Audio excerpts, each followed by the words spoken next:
Obviously, just got beat by a very good team, and unfortunately, we were never able to put any pressure on them to get this game. Where outside of the first half, when it was a 2-possession game, with a few minutes left in the first half, just were never able to get ourselves in position to compete, to give ourselves a chance tonight.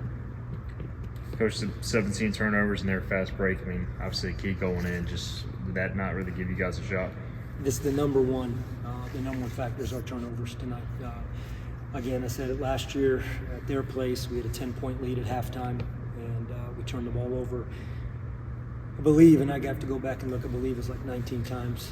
Majority came in the second half, and our guard play was a lot of turnovers came from there, and unfortunately, it was a repeat performance tonight in terms of turnovers. Coach, the way RJ played in that first half kind of really kept you guys in it. I mean, how does that energy kind of become maybe more infectious with the guys? Man, it's a great question. We need more than RJ and Brandon scoring the basketball. It's really hard. It's hard in any game, but it's definitely hard when you play a really good team. I've said this. I think this is a top 20 caliber team. I think they're playing how they were playing in the non-conference and at the beginning of conference play, and you give them a lot of credit, but. That is a great question because it's just it's hard. When you need production, because what happened tonight was watching the game, and that's live without me even seeing the tape. Obviously, they started to just squeeze the floor off other guys, and they were switching, and they started basically playing off of guys, packing the elbows, packing the paint, making it very difficult to get into the paint.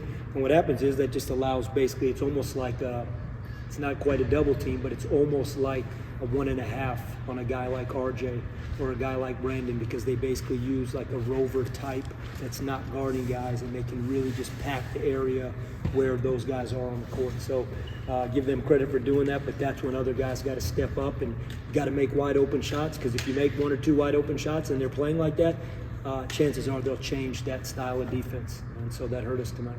Coach, 19 offensive rebounds, you forced 15 turnovers.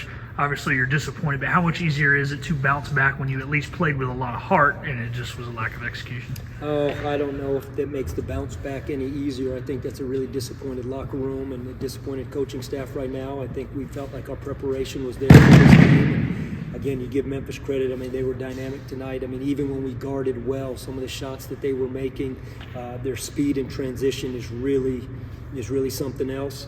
From a standpoint of the offensive rebounds, the only thing I could say is that I thought RJ and Brandon and the other guys and Ezra kept fighting to go chase down, obviously. But when you shoot 15% or 14% from three, there's going to be a lot of rebounds to be had. And, so at least our guys fought there. But as far as making that any kind of silver lining of a bounce back, we have to get better from this, obviously, and know that we're going to play a really good North Texas team on the road on Sunday. Coach, missed layups or shots in the paint. So it felt like there were a lot of those tonight, and I'm sure Memphis length had something to do with that. But how frustrating is that when got position couldn't finish? Yeah, there's no doubt about it, because what we wanted to do was when we had opportunities to attack their full court pressure, and we were pretty confident that they would, especially with the way they're playing now, without Dan Ridge, they're playing a little smaller, a little bit more athletic, kind of how they were playing earlier when Caleb Mills was available. So we knew that they would put pressure, especially because of success they had pressuring our guards last year. So we had worked on that, and we actually had opportunities and scored a couple of them, but yeah, when you go attack and you get downhill and you get in the paint and you continually come up with nothing or misses, what it really also does, it ends up kind of igniting their fast break. And I thought it did that, and the numbers show it. Coach, going into March in the tournament style, a lot of games back-to-back, how important is it to have a bench? And Bobby and Ezra tonight didn't have their best games, but going forward, how important is that bench going to be? Very important.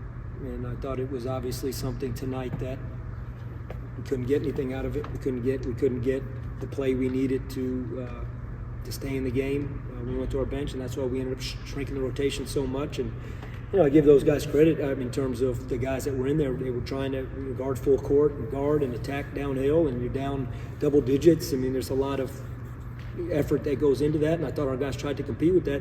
We just couldn't get anything from the guys off the bench tonight. and it's extremely important. It's extremely important in a home game versus Memphis. It'll be important on our Texas swing.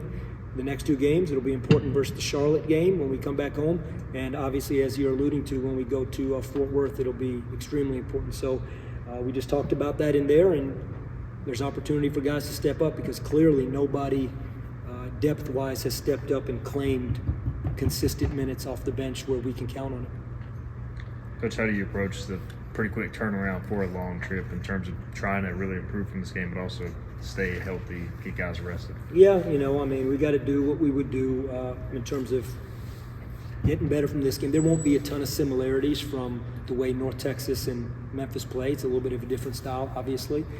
So we'll look at this and be right at it. We'll have film tomorrow morning. We'll be right back at it, preparing in terms of where we have to be better, and then looking at a team that we know is a really good North Texas team that came in here and beat us in a gut-wrenching fashion. Earlier on in conference play, I think it was maybe the 3rd game or so, like that 3rd or 4th game. So our preparation will have to turn to North Texas very quickly in terms of that, and then we'll be on the road until basically next Wednesday night when we play SMU.